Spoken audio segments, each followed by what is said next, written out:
Eu tenho uma atualização de um caso que aconteceu aqui na capital amazonense. Nessa semana, completou um ano daquele acidente que resultou na morte de um motociclista. Pelas imagens, eu aposto que você já lembrou.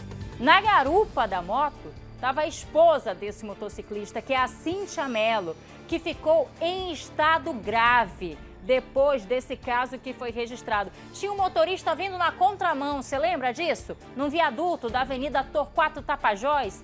Quem está com a Cíntia agora é a Mirna Pinto, com quem eu converso ao vivo. Oi, Mirna.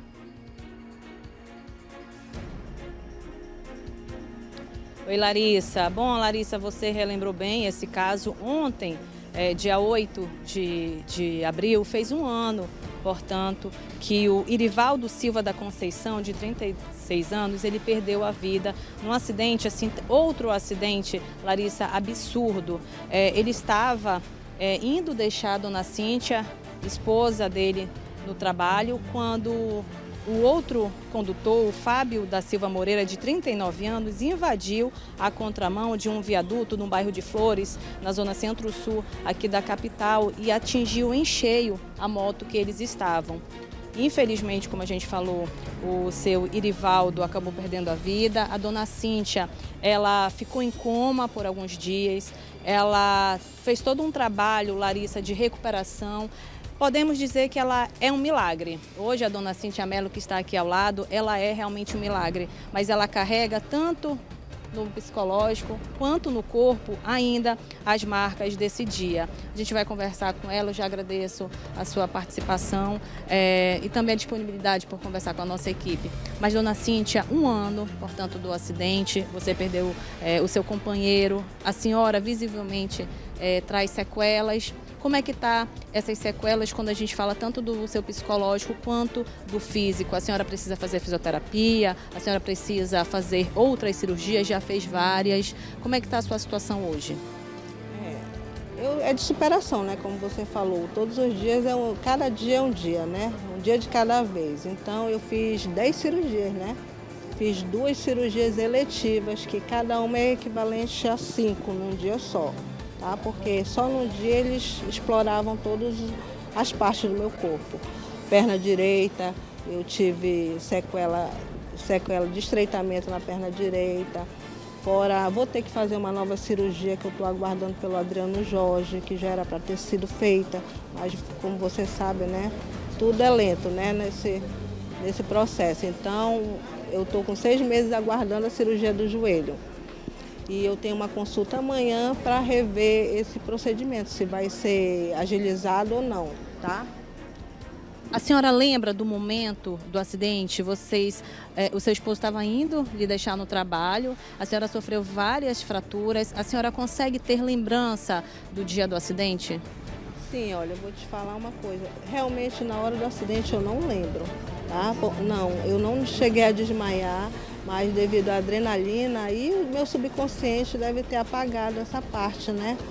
Eu só lembro de quando eu já estava no hospital acordando, né? Do coma, né? Que eu fiquei 3 dias em coma induzido, tá? Aí foi a partir daí que eu fui dando ênfase que eu estava no hospital. Mas eu só me falaram que ele tinha ido a óbito depois de uma semana. Mas como o médico intensivista pediu para minha irmã falar, mas ela não aceitou, porque eu estava grave, eu corria risco de morrer, né? Então ele disse, ela vai morrer sem saber que o companheiro dela foi a óbito, né? Aí ela achou melhor não falar, e ela só falou quando ela viu que eu já estava melhor, com uma semana depois. Quantas fraturas a senhora teve pelo corpo? 6 fraturas, tá? Tive no braço esquerdo, tá? Uma fratura onde eu tenho uma haste e 9 pinos. Na perna direita eu tive na femoral, eu tenho uma haste que vem daqui até lá embaixo. Aí na tíbia eu tenho 2 hastes na tíbia e no meu joelho 2 pinos e lá no calcanhar 2 pinos também. Tá? Dona Cíntia. Na bacia eu também tenho uma haste com 4 pinos. Tá? Eu virei uma mulher robô, né? Digamos assim, né? E um milagre, né? Dona Cíntia, Só para que vocês que estão em casa acompanhando, o Fábio, que conduzia, portanto, o veículo que invadiu a contramão, que subiu ali o viaduto e acabou atingindo a moto que a dona Cíntia estava com o esposo, ele, na época do acidente, ele foi preso em flagrante, mas ele pagou fiança. Ele foi para a audiência de custódia e ficou decidido que ele tinha que pagar a fiança no valor de R$14 mil. Ele pagou a fiança, ele foi liberado. Para relembrar também, ele não é aqui do estado do Amazonas, ele é do Paraná, e aí, do Pará. E aí todo esse processo demora ainda mais. Dona Cíntia, a senhora tem algum posicionamento quando a gente fala de forma criminal, da justiça mesmo? O que foi dito, o que não foi dito do caso hoje? Da parte criminal, a gente está querendo que haja justiça, né? Que o processo ande, porque ele está parado, a gente sabe que é lento. Infelizmente, no Brasil, a nossa lei de trânsito é muito falha, né? E na outra parte civil, que o meu advogado ganhou em primeira instância, tá? Que é o Diogo Coelho, ganhou em primeira instância. Esse processo foi para o Pará e está aguardando o retorno do Pará para cá. Aí sabe que tudo isso é lento, mas o custo do meu tratamento é caro, né? E eu não tive uma resposta até agora. A gente precisa que haja resposta, tanto na parte criminal, que ele seja condenado, né?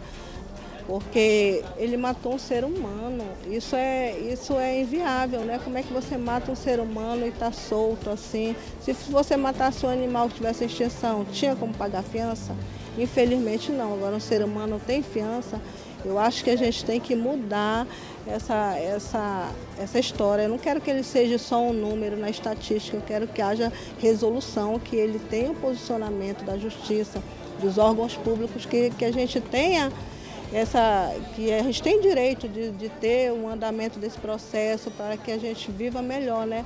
Porque enquanto ele não estiver preso, que ele não for pagar, que ele não pague, que eu sei que ele vai pagar, um dia ele vai pagar, pela lei de Deus eu sei que ele vai pagar, mas eu quero que ele pague na lei dos homens. Porque ele tirou a vida de um pai de família, né? Que deixou 3 filhos órfãos, que dependiam dele, né? Fora disso, também dependo dele da parte emocional. Ele era meu companheiro, era quem convivia comigo, meu dia a dia. Tudo isso, todos os dias eu sinto falta dele, é diário, né? E ontem fez 1 ano, então a dor aumenta mais, né? Cada dia aumenta mais, então eu preciso que haja justiça. Que esse Fábio, o Fábio da Silva Moreira, que ele pague, que o meu marido não seja só um número, né, nessa estatística, que ele tenha resolução nesse caso. E é isso que a gente pede, que a família pede, que haja justiça, né, nesse Brasil. Né, que a gente tem que fazer a mudança nessa lei de trânsito, a gente tem que correr atrás, não pode deixar, todos os dias tem morte no trânsito devido a essas pessoas inconsequentes, né? Que não tem amor à própria vida e vai ter amor à vida do próximo? Com certeza não, né?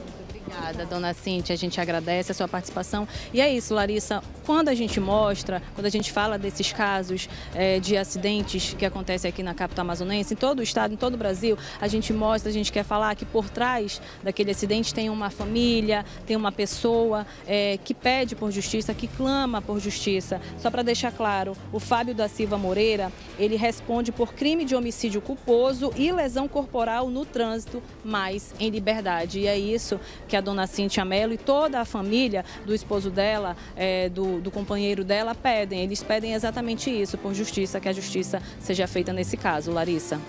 Obrigada, Mirna, pelos detalhes. Eu lembro de uma vez que a dona Cíntia falou com a gente, quando ela disse o seguinte: assim que ele foi solto, assim que ele passou a responder em liberdade, a dona Cíntia sequer estava andando.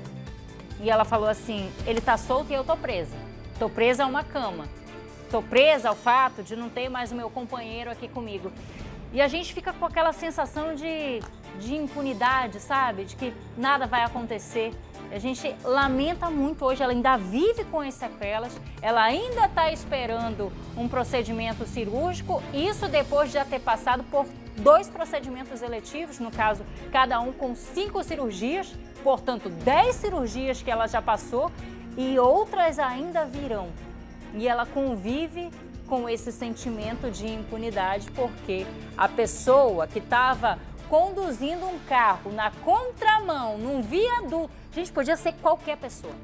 Podia ser qualquer pessoa, e se ele tivesse vindo a 30 por hora, ainda assim ele seria atingido.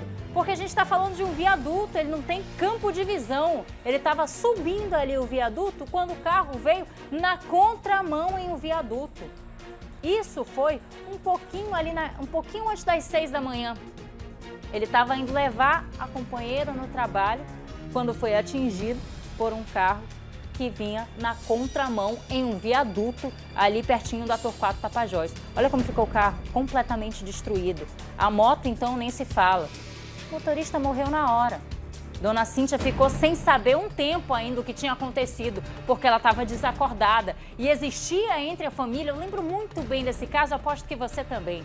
Existia na família aquele sentimento de a gente fala para ela vai se recuperar, como é que ela vai reagir, vai atrapalhar na recuperação dela, se ela tiver todo esse abalo nesse momento, essa carga psicológica. Ela soube pouco depois que o marido não tinha sobrevivido, que o companheiro não tinha sobrevivido, e até hoje ela ainda vive com as sequelas físicas. As psicológicas ela vai conviver para sempre. Ela pode superar, ela pode aprender a lidar com isso, mas ela vai conviver com essas sequelas psicológicas para sempre. Hoje ela ainda convive com as sequelas físicas e a gente vai continuar acompanhando esse caso.